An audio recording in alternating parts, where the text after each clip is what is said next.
How's it going, everybody? Welcome back to my studio. Today we're going to talk about caged. I'm going to start a series on the caged system.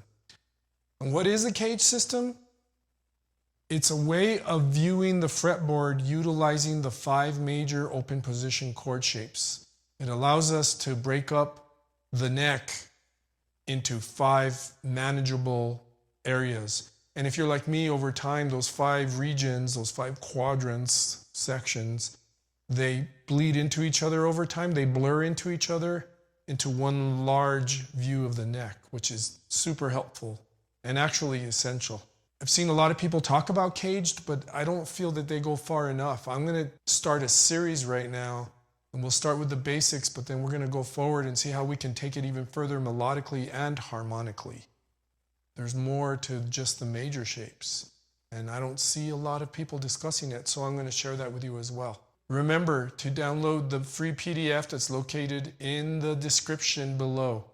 It's essential that you get it so that you can really see these on the page as well as the video here.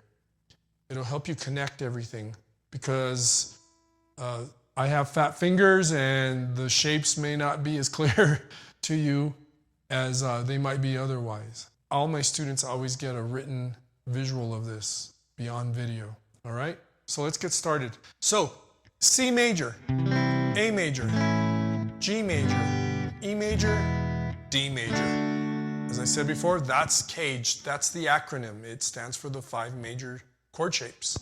All right, let's review how we bar these shapes. Okay, so C major. If we were to bar that, it would look kind of like this, right?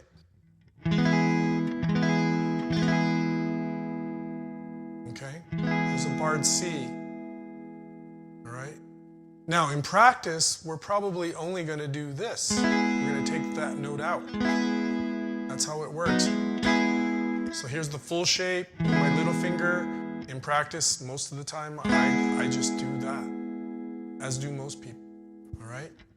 A major. All right? If we bar that, you know, like a classical guitar player might do, we do that, right? But in practice, we take out that first string. And if you're like me, I like to just bar those 3 with my 3rd finger. So I can do the rock thing, right?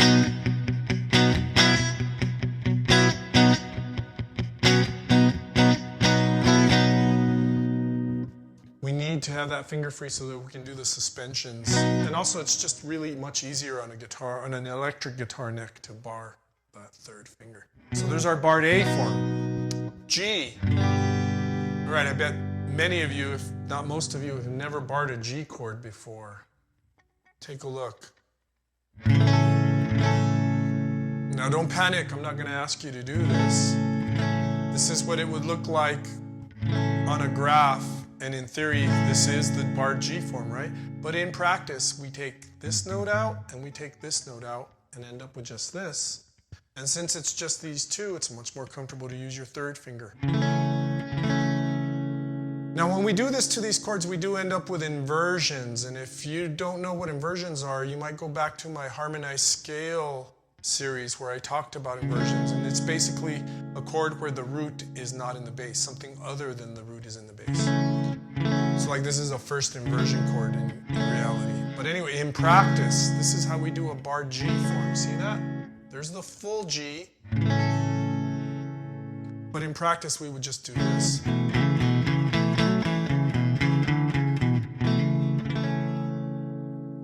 That was one of my personal epiphanies when I realized, oh, that's how those Hendrix-isms are executed. That's how we do that. All right, so that's our G form, right? E form. Now this one, most of us know, that's our F chord, right? That's a barred E form.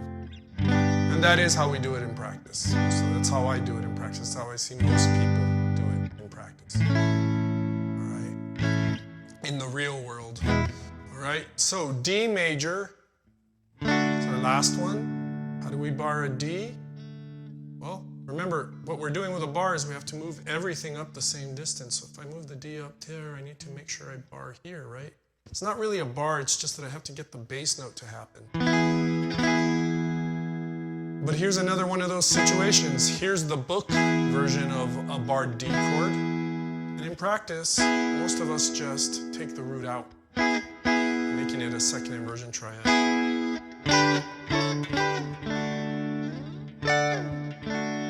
Much easier to move around with, right?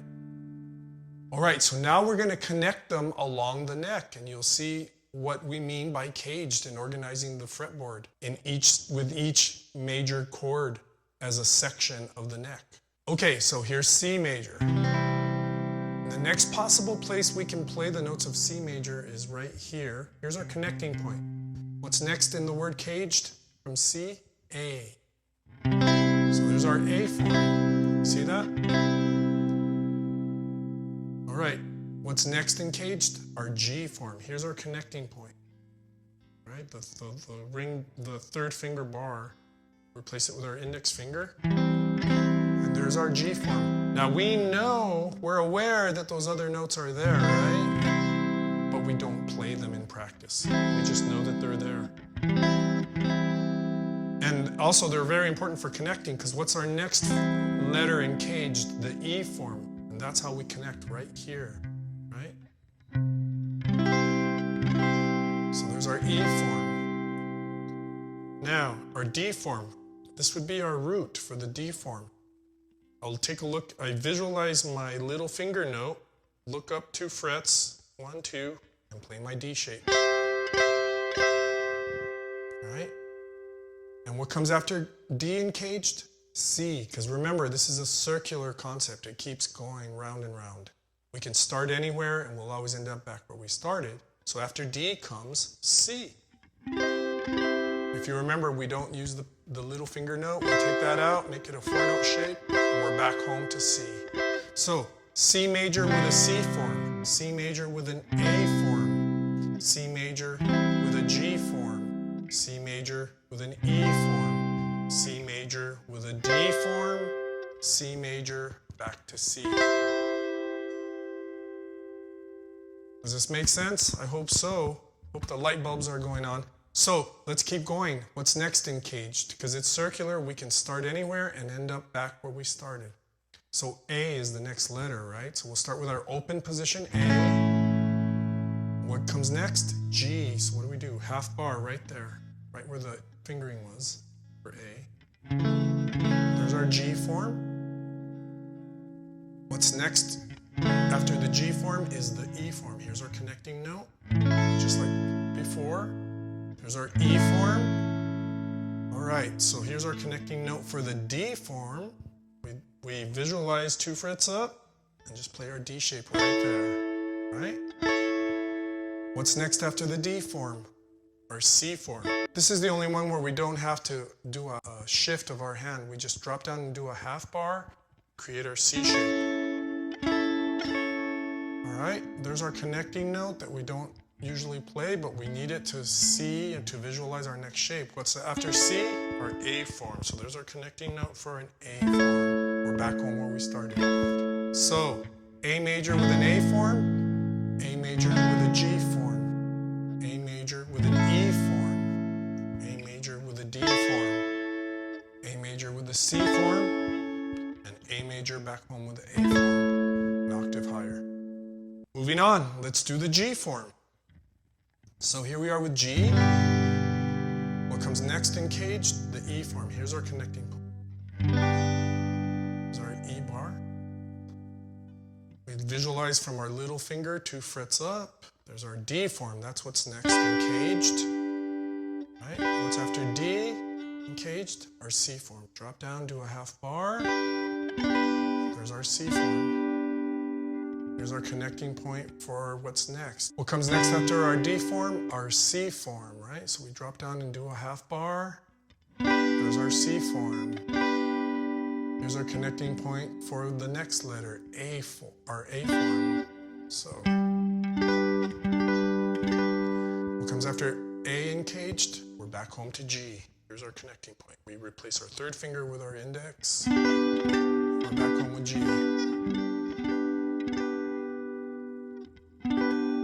That's what it looks like scrunched up high up there. All right, so G major, G form, G major, E form, G major, D form, G major, C form, G major, A form, and G major, back home to the G form. All right, next is E major, right? We start with E. What do we do here to get to our next form, D major? We visualize up 2 frets and do our D shape right there. All right, after D comes our C form. We drop down and do a half bar. And there's our C form. There's our connecting point for the A form. Right? What comes after A in caged? G form. Here's our ring finger. We replace it with our index. There's our G form. Here's our connecting point for the next shape, E, which brings us back home. So, E major with an E form, E major with a D form, E major with a C form, E major with an A form, E major with a G form, E major, back home with the E form, the E bar. All right, one more. D major. What's next in caged from the D? Circular, right? So we go back to C. Drop down, do a half bar. There's our C shape. Here's the connecting point for our A form. What's next in the caged? What comes after A? G. Replace our ring with our index. And there we have our G form. Here's our connecting point for our E form. Next is back home to D, right? There's our little finger. Just visualize up 2 frets from here. 1, 2. Drop in our D shape, and we're back home to D. So D major with a D form, D major with a C form, D major with an A form, D major with a G form, D major with an E form, and back home to D major, up an octave with a D form.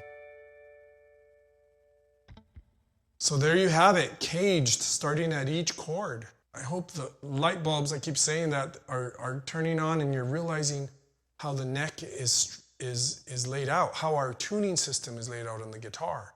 This makes things much easier to manage, you know, visualizing 5 sections, because eventually they blur together into one long guitar neck, right? Now it goes beyond harmony. There's also the melodic situation. In other words, you have a caged form, but you also want to realize, okay, I'm in this caged position. What's the pentatonic position right there? And what's the diatonic scale position? You know, once you have that, you've really mastered the neck in a super useful way when you're learning songs, when you're learning solos, when you're writing music. Everything starts to make sense because you've structured the way you visualize everything. So there's more to come. I see people stop right where we did, but there's more to talk about. And in part 2, you'll see that there's other chords we can kind of apply to the caged system. So I'm Daryl Dominguez. Thanks for joining me. Hopefully you've been filling in those knowledge gaps so you can play better guitar and make better music.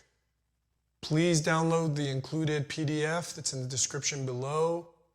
Hit the bell if you found this useful. Subscribe if you found this useful. All that stuff. So thanks again. See you in the next video. Peace.